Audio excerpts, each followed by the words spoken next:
Bonsoir à tous, ravi de vous retrouver pour une nouvelle semaine d'information. Au sommaire, le 27e congrès de l'Union postale universelle s'est ouvert à Abidjan et avec lui, une phase de 3 semaines de travaux de réflexion qui prendront fin le 27 août 2021 sur l'avenir du secteur postal. Les épreuves du BTS se sont ouvertes ce lundi pour 56 750 candidats. Plus de précisions dans ce journal. Et le plus grand site d'orpaillage illégal de la Maraoué a été démantelé à la suite d'une importante manœuvre de l'État dans sa lutte contre ce fléau. C'est le deuxième sujet consacré à cette série. Le 27e congrès de l'Union postale universelle s'est ouvert ce matin à Abidjan autour du thème « L'avenir du secteur postal face aux enjeux de la digitalisation ». La Côte d'Ivoire, pays hôte, devient ainsi le deuxième pays africain à abriter ce rendez-vous mondial après l'Égypte en 1934. Environ 600 délégués des postes du monde entier ont pris part à cet événement dont l'objectif est de réinventer la poste. Nadia Ija et Mathieu Ramadé. Environ 600 délégués en présentiel et plus de 1000 autres virtuels assistent à cette assemblée de l'Union postale universelle avec pour intérêt commun la digitalisation des services postaux et le développement du e-commerce. Dès l'ouverture de la cérémonie, le timbre de ce 27e congrès de l'UPU a été présenté. Ce qui sera important pour nous durant ce congrès, ce sera de définir les orientations sur la politique du secteur postal mondial pour les 4 prochaines années. L'une des particularités de ce congrès sera qu'il sera l'occasion d'adopter des réformes qui ont été amorcées depuis plus de 40 ans. Nous aurons aussi l'occasion de faire le bilan du cycle précédent, d'échanger et de faire des propositions pertinentes sur les innovations et la transformation digitale du secteur postal et bien évidemment aider les pays membres de manière efficace sur l'inclusion numérique, sociale et le développement durable. Tout d'abord, ce rendez-vous est très important parce qu'un congrès de l'Union postale universelle, c'est un congrès qui permet de dégager un certain nombre d'accords qui sont structurants pour l'ensemble du secteur postal au niveau mondial. Par exemple, la définition des produits et services qui sont échangés au niveau postal, lettres et paquets, entre les différents pays. Pour la Côte d'Ivoire, qui attend cette rencontre depuis 2004, la tenue du 27e congrès restera gravée en lettres d'or dans l'histoire du pays. Cet instant est historique, car le continent africain attend ce moment depuis 1934, et plus particulièrement sa tenue à Abidjan, en Côte d'Ivoire, depuis 2004. C'était en effet au congrès de Beijing que la Côte d'Ivoire avait été élue pour la première fois pour abriter ce congrès. Malheureusement, la situation sociopolitique d'alors en a empêché la survenue. Ouvert ce 9, le congrès prendra fin le 27 août prochain. Au menu, des conférences ministérielles, l'élaboration de la stratégie postale mondiale d'Abidjan et le renouvellement des organes dirigeants de l'UPU. C'est un séisme dans le paysage politique de la gauche ivoirienne. Pour sa première réunion politique depuis son retour en Côte d'Ivoire, l'ex-président Laurent Gbagbo a annoncé son intention de créer un nouveau parti politique. Ces derniers jours, le climat s'était tendu dans le bras de fer entre le fondateur du FPI et Afi N'Guessan, qui en occupe la présidence, Pierre Dipomella. L'ancien président Laurent Gbagbo entend se relancer dans le jeu politique ivoirien. Il a mobilisé autour de lui ses irréductibles collaborateurs, entre autres, les membres du comité central, les députés et fondateurs de EDS, Ensemble pour la démocratie et la souveraineté. 2 heures d'horloge pour discuter de la stratégie de reconquête du pouvoir. Le communiqué final annonce la création d'un nouveau parti politique. Le président Laurent Gbagbo n'entend pas s'engager dans une bataille juridique avec M. Afi N'Guessan. Dès cet instant, il a proposé au comité central la création d'un nouvel instrument de lutte conforme à notre idéologie et nos ambitions.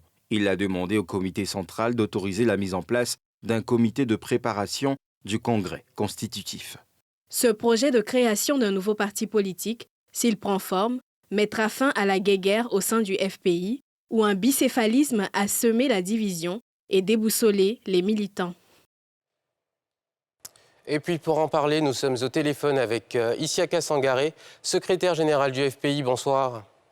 Bonsoir, monsieur.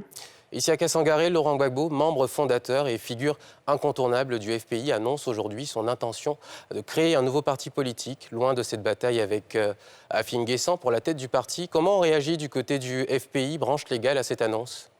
Alors, le FPI prend déjà acte, avec à sa tête le président Pascal Afin Guessan. Il est bien évident que cette situation qui était une sorte d'impasse ne saurait perdurer. Et nous saluons donc ce dénouement qui permettra d'éviter toutes les confusions qui, à un moment donné, ont plombé toute la dynamique du parti. Donc, voilà ce que nous avons comme approche. En même temps, nous nous réjouissons de ce que le droit ait prévalu sur la volonté des individus, quelle que soit leur importance et quelle que soit leur personnalité. C'est la vocation du Front populaire ivoirien. Nous restons donc fondamentalement attachés à ce credo-là. Donc, on comprend qu'il n'y aura donc pas de bataille juridique, mais est-ce qu'il y a eu des consultations? Est-ce que toutes les pistes de solutions étaient abordées avant ces décisions, et qu'est-ce qui coince? Qu'est-ce qui vous oppose fondamentalement aujourd'hui? Il n'y a pas de bataille juridique. Le droit s'est déjà prononcé relativement à cette question. Il y a eu déjà une décision depuis 2015 qui reconnaît à Pascal Afin Guessan la présidence du Front populaire ivoirien, d'autant plus qu'il a occupé cette fonction après l'élection de 2001, quand on a donc installé notre parti dans sa nouvelle configuration. Donc il n'y a pas de bataille juridique. En termes de consultation, je dirais qu'à notre niveau, au niveau juridique, il n'y a pas d'autres consultations à faire. Au niveau politique, entre les dirigeants de ce parti et Laurent Gbagbo? Il ne faut pas manquer de dire que le président Afin Guessan avait demandé une audience. Cela date depuis 3 semaines. Jusqu'à présent, il n'y a pas eu de retour. Et comme retour, on a vu donc cette volonté de convoquer les instances du parti. Nous avons réagi en son temps, mais je crois qu'à partir de maintenant, le jeu s'est clarifié. C'était donc, à votre avis, c'était donc une décision qui était déjà préparée, préméditée?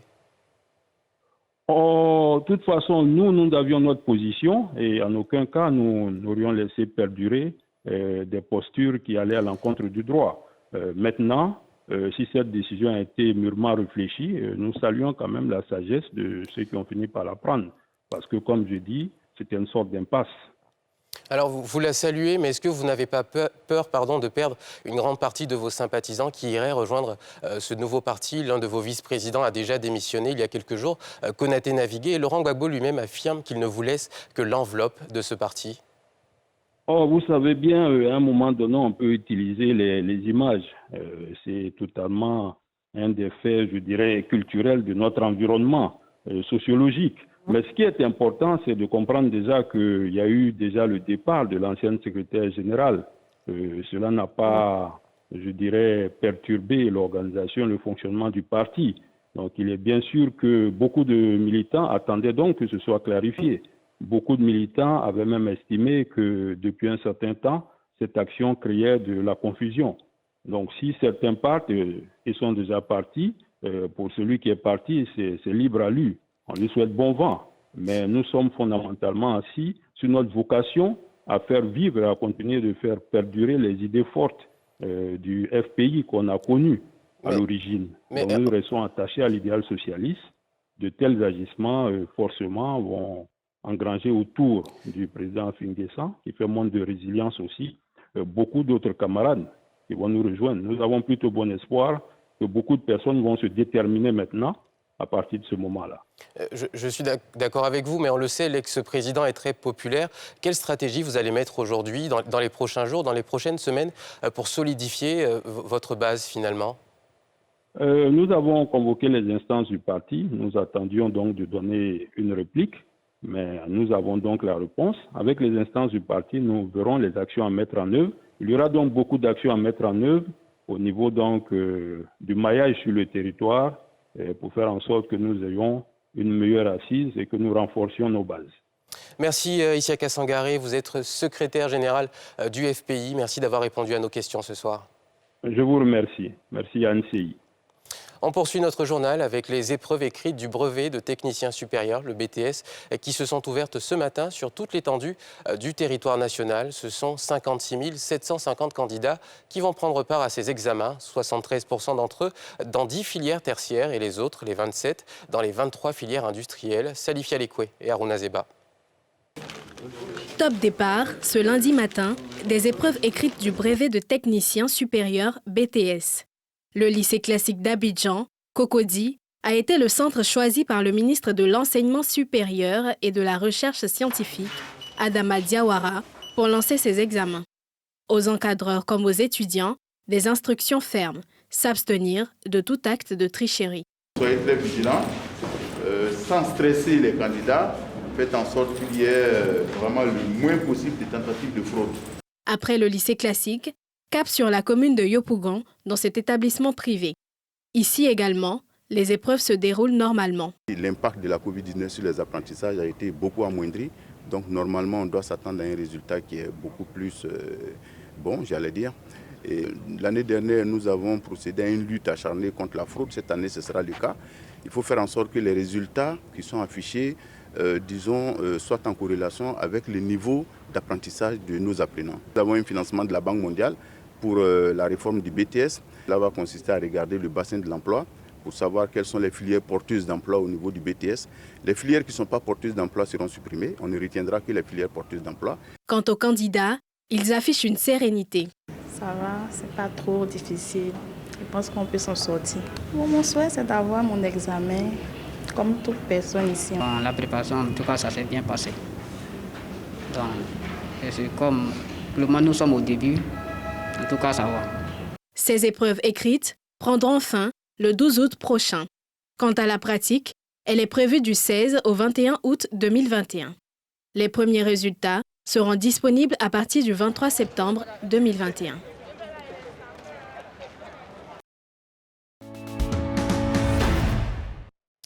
On poursuit cette semaine notre série sur l'orpaillage illégal et cette vaste opération qui a été enclenchée la semaine dernière. Une opération qui a conduit au démantèlement du plus grand site d'orpaillage illégal de la Maraoué. 32 orpailleurs clandestins interpellés, plusieurs sites détruits et 40 engins lourds ont été saisis. Thiemé Dandier et Eric Kimou. 24 heures après son retrait de la zone opérationnelle Nord, l'unité spéciale en charge de la répression de l'orpaillage clandestin se déploie dans la zone centre. Peu avant la tombée du jour, elle démantèle à mi-cheval sur 2 chefs-lieux de région, Yamsokro et Boisflé, un site d'orpaillage illégal. Il s'étend à perte de vue. Sur plusieurs hectares, la nature mutilée offre le spectacle du désastre écologique qui y avait pignon sur rue. En trinôme, les hommes de l'unité investissent le terrain. Le théâtre est vaste et boueux. Ils passent tout au peigne fin. Vous engagez tout le personnel, tout le détachement qui est venu là.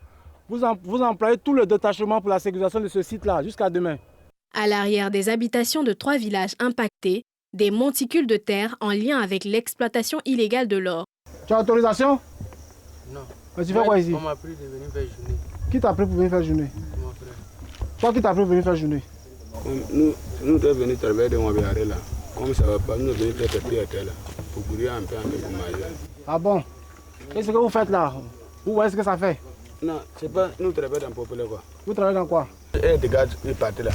Nous là pour débrouiller, demander pour répondre là pour débrouiller. C'est bien. On va se débrouiller avec vous aussi. Alors que le soleil enfile sa tunique noire, ces hommes engagés dans l'opération ont une certitude. Ils vont encore camper en brousse. Certains s'affairent alors à réunir le bois mort pour la cuisine. Papa Alligator, lui, peaufine plutôt le dispositif pour contrer toute attaque du contingent. Voilà, qu'on tienne les grandes artères, de sorte que personne, celui qui voudrait venir saboter une machine, automatiquement on puisse le prendre. Okay. Là-bas on va tenir les artères, ici aussi on va tenir les artères et puis on va mettre des petites patrouilles. Des éléments bouclent la zone. La nuit tombée, la battue reprend. En première ligne, cet officier et ses hommes se lancent sur un nouveau site. Ils y font des saisies et des interpellations. À 5 km de cet autre village, des cacaoyers dissimulent l'extraction illégale du précieux métal jaune.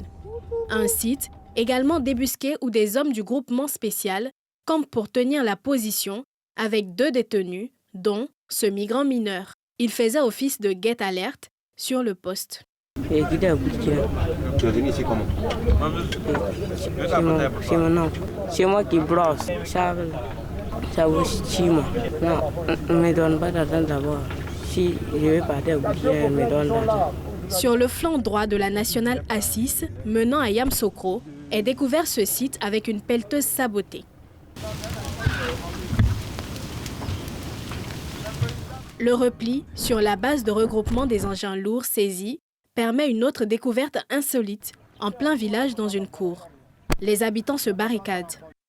Ils ne seront pas inquiétés du fait de l'absence de mandat du procureur. Ils ont senti notre présence dans la zone et ils sont en train de cacher tous les engins à l'intérieur du village, malheureusement.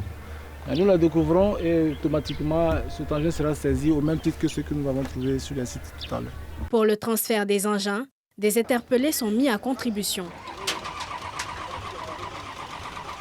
En 48 heures d'opération, de jour comme de nuit, dans la zone centre, le bilan est l'un des plus importants depuis les descentes inopinées de l'unité sous mandat du CNS, Conseil national de sécurité. Après 48 heures d'opération dans la région de la Maraoué, nous avons au niveau des individus interpellé 32 personnes. Nous avons saisi 40 pelleteuses que nous appelons Poquelin. Vous avez déjà un échantillon d'une dizaine derrière moi. Nous avons saisi un 4x4, 3 pots-chars, une trentaine de motopompes et nous avons été obligés de détruire 6 sites, environ une vingtaine d'abris de fortune et puis des motopompes que l'on ne pouvait pas déplacer malheureusement. Nous avons sur un site saisi des devises en monnaie asiatique. On va remettre ça à la cellule judiciaire qui va pouvoir mener des investigations pour évaluer ces montants et puis essayer de retrouver leurs propriétaires. Sur le théâtre, des artisans miniers accourent. Ils saluent l'opération.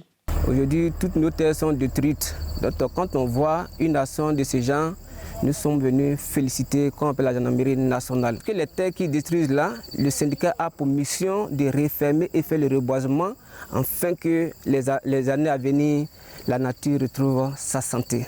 Raison pour laquelle nous voulons féliciter la gendarmerie pour l'action. L'embarquement des engins sonne le retrait du théâtre de ces hommes. Pendant 7 jours, loin de leur famille, au péril de leur vie, ils ont opéré avec bravoure. À l'approche du retour au bercail, ils entonnent fièrement l'hymne de leur corps. Soleil, bravant plus soleil et vent, pour patria, pour léguer, pour la patrie, pour la loi.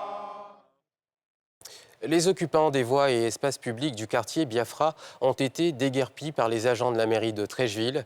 Une action qui vise à assainir et à promouvoir la sécurité. Selon ses initiateurs, les occupants de ces espaces, eux, crient leur mécontentement car ils estiment ne pas avoir été notifiés de l'opération. Brice Niawa.